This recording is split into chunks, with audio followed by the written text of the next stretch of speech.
As we continue to dump tons of greenhouse gas emissions into the atmosphere every day, scientists warn that we are simply 2 degrees away from living on a very different planet.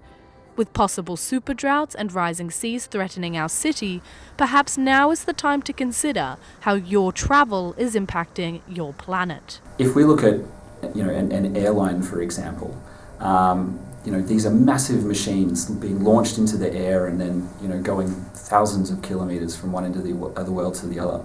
So there's a huge demand of and huge requirement of energy, which generates a carbon footprint.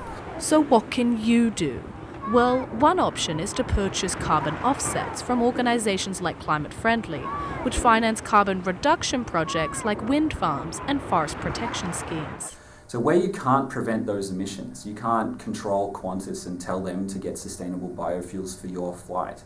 Where you can't prevent that, there are projects that exist in Australia and with some in New South Wales and a lot of projects around the world that prevent emissions from occurring in the first place.